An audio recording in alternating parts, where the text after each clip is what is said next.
What's going on, guys? It's your boy, Tom Talks Rubbish, and today I'm back with another video talking about my top 10 favourite Chris Van Vliet interviews of 2020.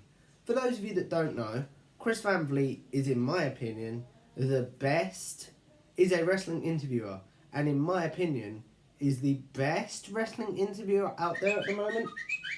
Personally, I would put him up there as one of the all-time great interviewers.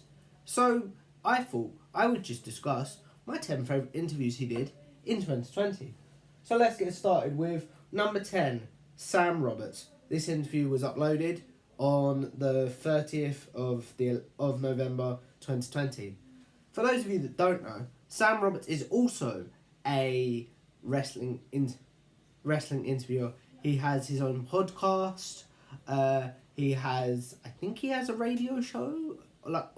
I'm not too sure.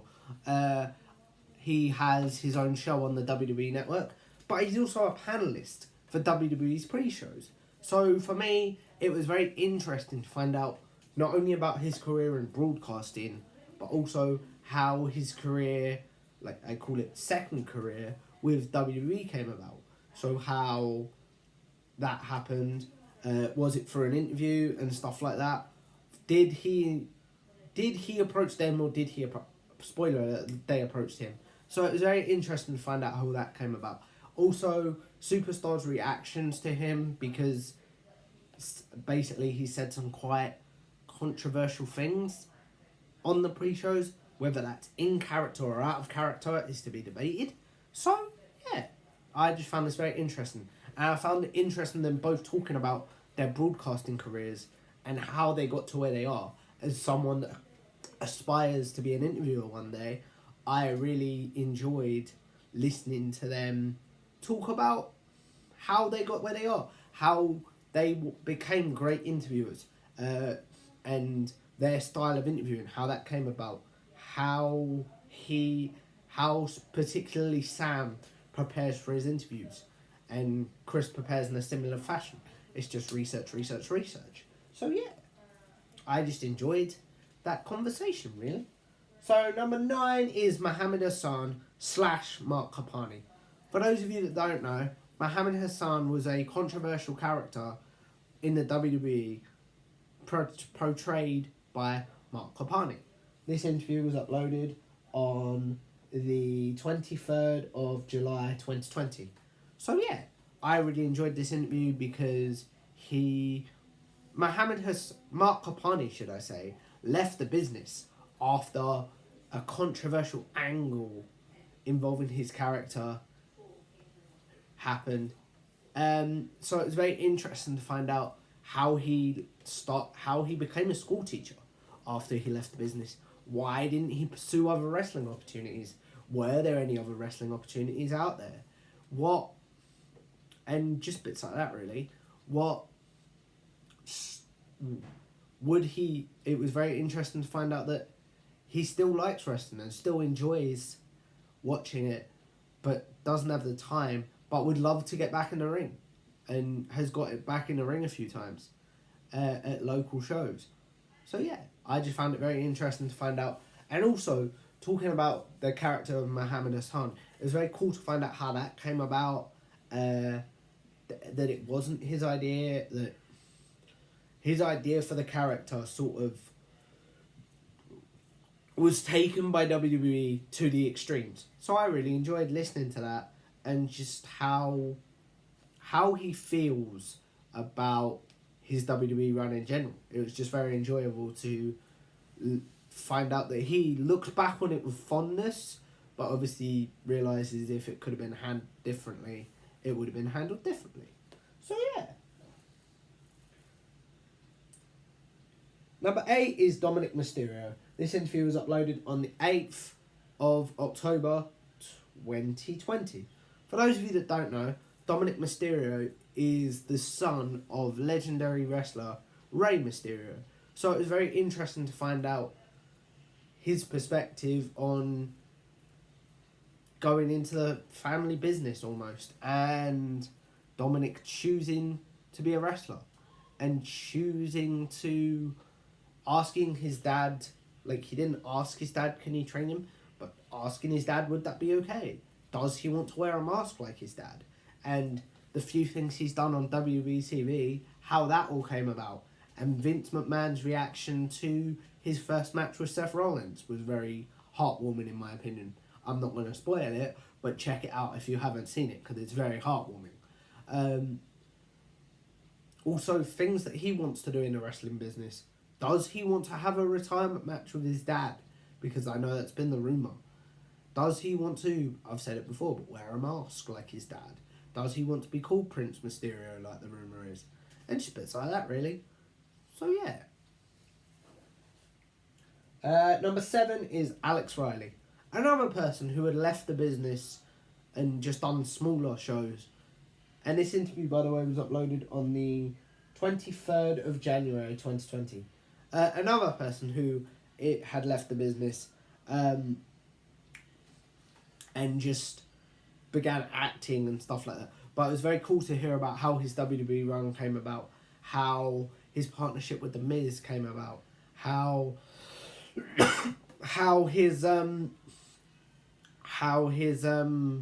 release came about, and how he left the company, how his commentary stint came about, his rumoured running with John, we all know it was John Cena, he didn't say it by name, with a higher powered person, and how that derailed his career. I just found that all very interesting. Number 6 is Jake Roberts, and this interview was uploaded on the 3rd of September 2020. For those of you that don't know, Jake the Snake Roberts, in my opinion, is probably the best, one of the best wrestlers of the 80s, but definitely the best talker in wrestling of the 80s. So yeah, it was very interesting to hear stories about that, stories about, because he carries a snake with him to the ring, incidents where that went wrong, instances where he either lost it backstage or in a hotel room, his current WWE run, AEW run, sorry, and how that all came about, how he doesn't feel like he can work for Vince McMahon anymore. His quote in the interview that I really found odd but quite funny was, he doesn't need to be around me, I don't need to be around him. So yeah, I really enjoyed that. I really enjoyed also, because Jake the Snake has had quite a well publicized substance abuse problem. So how he got clean, how he basically worked with DDP, who's a former wrestler and turned life coach / spiritual guru, and how he nearly gave up on himself a few times. So just bits like that, really. Alright. So, yeah. And then number 5 is Conrad Thompson. Another content creator / wrestling podcast. And you guys know how much I love these interviews as a content creator myself. So, yeah. Conrad Thompson has, I could be wrong, 3? Maybe. I don't know how many podcasts he has off the top of my head.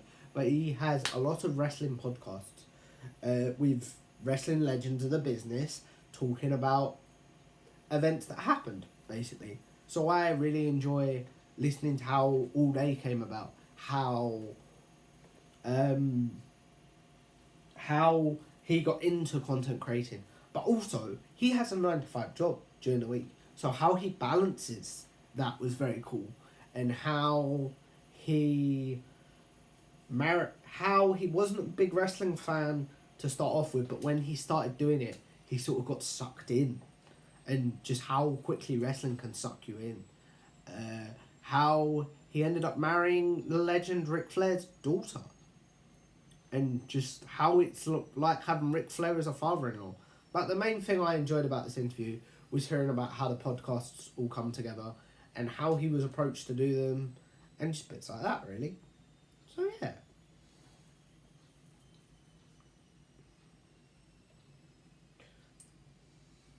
Number 4 is Eugene / Nick Dinsmore. For those of you that don't know, Eugene was a character on WWE in the 2000s who, for lack of a better phrase, had mental mental illness, maybe autism. It wasn't a very well portrayed character. It wasn't a very thought out character, and it was very distasteful. So it was very cool to see the guy behind its perspective on it, and the fact that, again, he came up with it, but WWE sort of took it in a different direction than he wanted. He wanted it to be a role model for kids with those sort of disabilities, but WWE took it in a different direction. How he got his start in wrestling, how once Eugene's character arc ended, he left WWE and now works as a promoter in his hometown. I really enjoyed that. But the main thing I took away and the main thing I enjoyed from this interview was just how the Eugene character came about. And just bits like that, really. Number 2 is JTG. This interview was uploaded on the 19th of November 2020. One reason this interview is on this list, and that is JTG's emotional outpouring of love and respect and just honouring of his former tag team partner, Shad Gaspar, who sadly passed away in March, saving his son while in the sick. And just how JTG feels like Shad should be honoured by the WWE either in their Hall of Fame or by their Warrior Award, which is something they do, because in his mind there's no greater thing you can do for a person than saving their life. I agree, for what it's worth. And but also it was very nice to hear about the good times he had with Shad. How Shad pulled him out of a dark place when he was going through his divorce. How Shad's son is basically like a nephew to him. And some of their good times in WWE. And it was just a celebration of Shad Gaspar's life. And I really respect Chris for how he handled this interview. It wasn't like give me a quote about Shad so I can print it and get hits. It was I just want to listen and let you tell your story. And I really enjoyed that. Number 2 is Simon Miller. This interview was uploaded on the 23rd of April 2020. For those of you that don't know, Simon Miller is a professional wrestler / wrestling YouTuber who works for What Culture Wrestling and doing review shows called Ups and Downs for wrestling events. And he has his own channel. So again, as a content creator, the interviews I really enjoy are interviews like this, where he talks about balancing all of that and how COVID affected his plans for his channel and how COVID affected his wrestling career. Like, he hasn't wrestled at all. He didn't wrestle at all in the second half of 2020. How he feels like his wrestling career will be affected. Does he feel like he'll have a big career after this because of it? So yeah, just bits like that, really. And then it was also cool because they've interviewed in the past, so it wasn't like a rehash of the interview. They found new stuff to talk about, which I really enjoyed. And number 1 is David Benoit. This interview was uploaded on the 14th of January 2020. For those of you that don't know, David Benoit has a tragic story because his father, Chris Benoit, murdered his wife, murdered Chris's wife, and his other son Daniel in 2007. So, and this is the first interview I've ever heard with David Benoit. So it was very interesting to find out how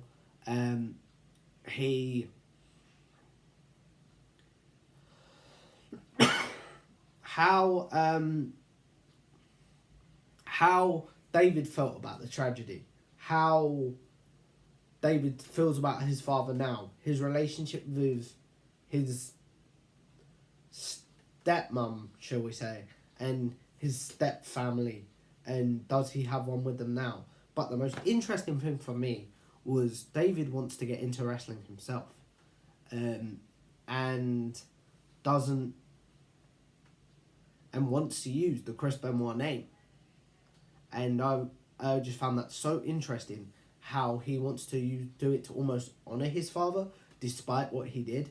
So yeah. But the main reason I like this interview is, again, complimenting Chris's interview style. He didn't go in there like... Because David Benoit is a quiet and reserved person by the looks of this interview. He didn't go in there like shoving a microphone in his face, like, give me a quote. It was almost like a, we'll take this slow, dude. You tell your story. I'm just here to listen. So yeah. Overall, guys, they're my top 10 favourite Chris Van Vliet interviews of 2020. Let me know yours in the comments below, as I'm trying to be more interactive. And also, I'm on the road to 300 subscribers by my birthday on March 29th. So if you like what I do, please subscribe and share this video. Alright, peace out, guys. I'll see you in the next one. Bye!